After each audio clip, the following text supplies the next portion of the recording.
ஜீயர் திருவடிகளே சரணம். ஆச்சாரியன் திருவடிகளே சரணம். தடையில்லாத நிரந்தரமான அனுபவம் எப்பொழுதும் நமக்கு வேண்டும்னு சொன்னால் அது பகவத் அனுபவம் தான் என்று அதிலே ஆழங்கால் பட்டவர்கள், அந்த அனுபவத்துக்கே பாரித்தவர்களான, ஆழ்ந்த பக்தி உடையவர்களான ஆழ்வார்களுளே தலை சிறந்தவரான நம்மாழ்வார் பராங்குஷ நாயகியாக, அதாவது பெண் நிலைமை அடைந்து அந்த அனுபவத்தை பெற வேண்டி பாரித்து நமக்கு அருளிய பாசுரங்களை நாயனார் அருளிய ஆச்சாரிய ஹிருதயத்தின் மூலமாக தொடர்ந்து நாம் அனுபவித்துக் கொண்டு வருகின்றோம். இரண்டுமே நமக்கு மிக அரிதான விஷயங்களை காட்டிக் கொடுக்கக்கூடியது. நிச்சயமாக ஒவ்வொரு ஸ்ரீ வைஷ்ணவர்களும் ஆச்சாரிய ஹிருதயத்தை ஆச்சாரிய முகமேன தெரிந்து கொள்ள வேண்டியது மிகவும் அவசியமாகின்றது என்று பூர்வர்களும் நமக்கு காட்டிக் கொடுக்கிறார்கள். திராவிட வேத சாகரமான திருவாய்மொழியும் மிகவும் அவசியமாகின்றது. ஆக இந்த பெண்ணிலைமையாய் அடைந்து ஆழ்வார் அருளிய பாசுரங்கள், ஆச்சாரிய ஹிருதய நாயனார் அருளிய வார்த்தைகள் இரண்டுமே மிகவும் பொக்கிஷமானவைகள்.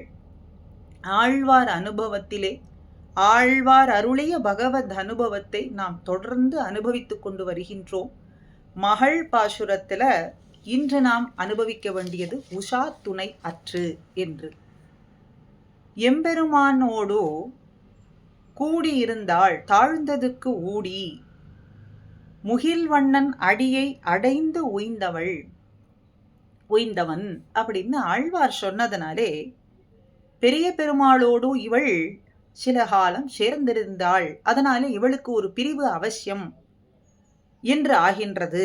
அதனால் பிரிவு துயர் திருவாய்மொழியாக இந்த உஷா துணையாற்று என்று அந்த நிலையிலே வரக்கூடிய பாசுரங்கள் அமைந்திருக்கின்றது என்று நாம் எடுத்துக்கொள்ளலாம். இது எப்படின்னா, சீதா பிராட்டியானவள் ராமனோடு 14 வருட காலங்கள் வனத்திற்கு சென்ற பொழுது 13 சம்பத்சரங்கள் 13 வருட காலம் ராமனோடே சேர்ந்திருந்தாள். 10 மாத காலம் அவனை பிரிந்திருந்தாள். சமாத்வாத சதஞாயாம் என்று 12 ஆண்டுகள் 12 சம்பத்சரங்கள் அயோத்தியிலே புஜானா மானுஷான் போகான்னு எல்லா சுகங்களையும் அனுபவித்தாள். பின் காட்டிற்கு சென்றும் 13 சம்பத்சரங்கள் ராமனோடே இருந்தாள். பிறகு பிரிந்திருந்து 10 மாத காலங்கள் பிரிந்திருந்து ராவணனால் கவரப்பட்டு சென்று இலங்கையிலே இருந்து அதற்கு பிறகு ராவணன் வதத்துக்கு பிறகு பின் சேர்ந்தாள். பட்டாபிஷேகம் முடித்து பிரிவு என்பதே இல்லாமல் இருந்த காலத்துல தானே விரும்பி காட்டிற்கு போனது.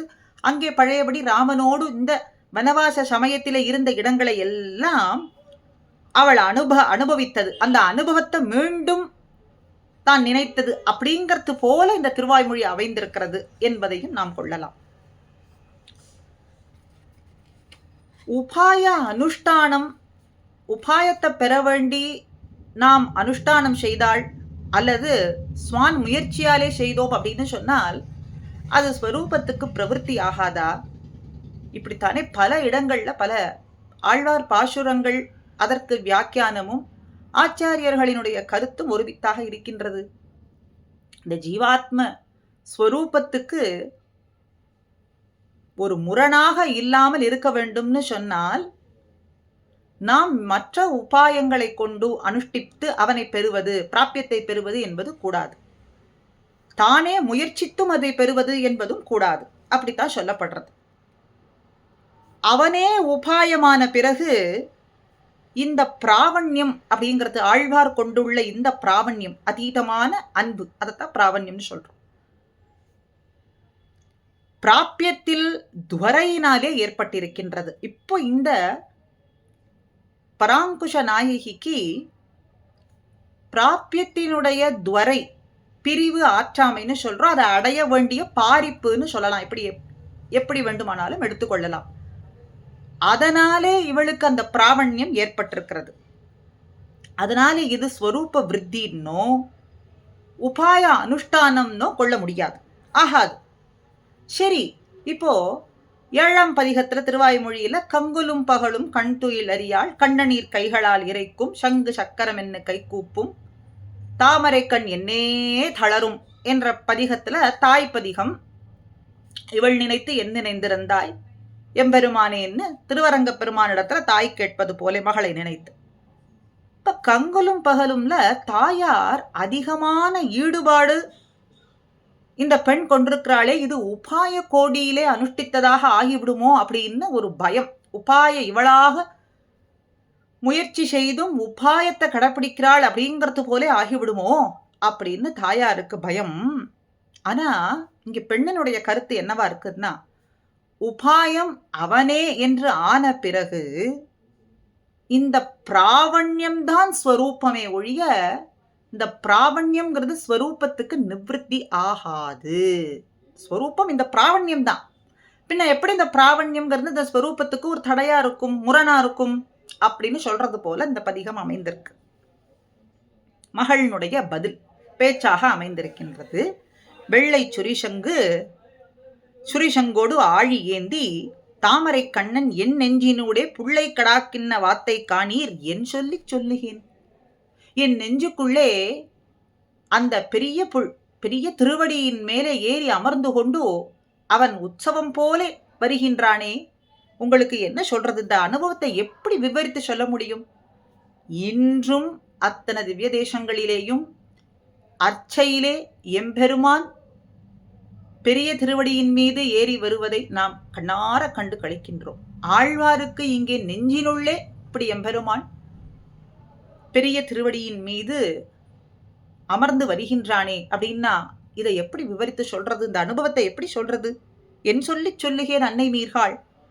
வெள்ளை சுகம் அவன் வீத்திருந்த வேத ஒலியும் விழா ஒளியும் பிள்ளை குழா விளையாட்டு ஒலியும் அரா திருப்பேரையில் சேர்வன் நானே. எம்பெருமான் என் நெஞ்சினுள்ளே பெரிய திருவடியின் மீது வருகின்றான்னா எந்த எம்பெருமான்? திருப்பேரையிலே அமர்ந்திருக்கக்கூடியவன். எப்பொழுதும் உற்சவம் போலேயும் வேத ஒலிகள்லாம் முழங்க விழா ஒளி பிள்ளை குழாங்கள் விளையாட்டு ஒளி. அப்போ என்னுடைய தாபம் தெரியாது என்னை விலக்க முயற்சிக்கின்றீர்கள் அன்னையர்களே. வெண்சங்கு சக்கரம் கையிலே ஏந்தி கொண்டிருக்கான், தாமரை கண்ணனா இருக்கான். தாமரை கண்ணனோடு என் இதயத்துக்குள்ளே கருடாழ்வானை நடத்தி கொண்டு வருகின்ற பிரகாரத்தை பாருங்கள். எப்படி வர்ணித்து சொல்றது? விவரித்து சொல்ல முடியாது. பகவத் அனுபவத்தால் அளவற்ற சுகமுடைய என் நெஞ்சில் எப்படி பிரகாசிக்கின்றான். இந்த பகவத் அனுபவம் பிரகாசிக்கும்படிக்கு செய்கின்றது. என்னுடைய ஹிருதயத்தில அவன் எழுந்தருளி இருப்பது அப்படி பிரகாசிக்கிறது போல இருக்கின்றது பகவத் அனுபவத்தினாலே. ஆக வேத ஒலியும் உற்சவத்தினுடைய கோஷங்கள் அவனுடைய அனுபவத்தை விளையாட்டாக பெற்ற சிறு பிள்ளைகள் என்ன பாக்கியம் செய்தார்கள்! அவனுடைய அனுபவத்தை விளையாட்டாகவே பெற்றுவிட்டார்களே. அப்படி அந்த பிள்ளைகளினுடைய விளையாட்டு ஒளி ஓய்வின்றி ஒலிக்கின்றது. எங்கேன்னா தென் திருப்பேரையில். அங்கே நான் சென்று சேர்வேன் அப்படின்னு சொல்றாளாம். சரி, இப்படி அவனை நினைத்துக்கொண்டே நீ வருத்தம் அடைந்து கொண்டிருக்கின்றாயே, ஏதாவது ஒன்றை நினைத்து கொண்டு நீ பொழுதுபோக்கலாகாதா? இந்த வருத்தத்திலிருந்து மீள முடியாதா அப்படின்னு தாய் கேட்க, அன்னை கேட்க, இழந்த என் மாமை திறத்து போன என் நெஞ்சினாரும் அங்கே ஒழிந்தார். உழந்தினி யாரை கொண்டு என் உஷாவோ? யாரு உஷாத்துணை? உஷாத்துணைன்னு தானே பார்த்து கொண்டிருக்கோம். யாரை கொண்டு என் உஷாகோ? ஓதக்கடலொலி போல எங்கும் எழுந்த வேதத்தொலி நின்று ஓங்கு தென் திருப்பேரையில் வீத்திருந்த முழங்கு சங்கக்கையன் மாயம் தாழ்ந்தேன் அன்னையர்கள் என்னை என் முனிந்தே. இப்படி செய்யலாமா, இப்படி செய்யலாமான்னு அன்னையர்கள்லாம் கேட்க, இழந்த என்னுடைய நிறத்தை மீட்க என்னுடைய நெஞ்சு சென்ற நெஞ்சு அவனிடத்திலேயே தங்கிவிட்டது, மீண்டும் வரவே இல்லை. சென்ற என் நெஞ்சு அங்கேயே தங்கிவிட்டது, என்னை மறந்தே அவனோடே சென்று விட்டது. இனி யாரை கொண்டு, யார துணை? உஷா துணை, உற்ற துணை. உஷா துணைனா உற்ற துணை. உற்ற துணைன்னு நான் யாரை கொள்ளுவேன்? எத்த சொல்லி நான் பொழுது போக்குவேன்? என் நெஞ்சினிடத்திலேயே சொல்லி பொழுது போக்கினேனே, என் நெஞ்சும் இப்பொழுது என்னிடத்தில் இல்லையே. இந்த நெஞ்சு இல்லாது போனதனாலே நான் யாரை உஷா துணைன்னு சொல்லி என்ன சொல்லி நான் பொழுது போக்குவேன்? வேத துவனி போல எப்போதும் முழங்கக்கூடிய பாஞ்சஜன்யத்தாலே அலங்கரிக்கப்பட்ட திருக்கையை உடையவன், அவனுடைய அழகுல நான் மயங்கி விட்டேன். இனிமேல் என்ன சொல்லி நான் என்னை என்னுடைய ஆற்றாமையை நான் தீர்த்து கொள்றது? சரி, இப்ப என்னுடைய நெஞ்சு தரிக்க வேண்டும்னு சொன்னா அதுக்கு என்ன செய்யணும்? நெஞ்சோ எம்பெருமான் தென்திருப்பேரையிலே அமர்ந்திருக்கக்கூடியவன். எம்பெருமானிடத்துல சென்று விட்டது. மகர நெடுங்குழை காதன் மாயனிடத்துல சென்று விட்டது. இப்ப நெஞ்சு தரிக்க வேண்டும்னு சொன்னா என்ன செய்யறது? நானும் தென் திருப்பேரையிலே புகுவேன். எப்படி இருக்கு? கடல் சூழ்ந்த பெரிய மதில்களை உடைய திருப்பேரையிலே புகுந்த என் நெஞ்சு திரும்பி வர காணேன். திரும்பி வருவதற்கு இல்லை. சரி, நாயகன் வரும் வரைக்கும் அவனுக்காக பழைய அனுபவங்கள் விருத்தாந்தங்களை எண்ணி நாம் ஆறியிருக்கலாம், தரித்திருக்கலாம். தரித்திருக்க வேண்டாமோ? பழைய அனுபவங்களை நீ நினைத்திருக்கலாமே அப்படின்னு தோழி கேட்க, என் நெஞ்சே இங்கே இல்லாத பொழுது நான் யாரை கொண்டு என் சொல்றது? என் நெஞ்சை இங்கு இல்லாத போது இனி யாருண்டு நெஞ்சை மீட்க? உன் துணை தவிர யார் இருக்கிறார்கள்? என் நெஞ்சை மீட்க வேண்டும்னா உன்னை தவிர வேறு யார் இருக்கிறார்கள்? யாரை கொண்டு இனி எதை சாதிப்பது? அதனாலே மீளாத நெஞ்சு போன வழியே நானும் போகின்றேன். அதனால தென்திருப்பேரையிலே நான் புகுவேன்.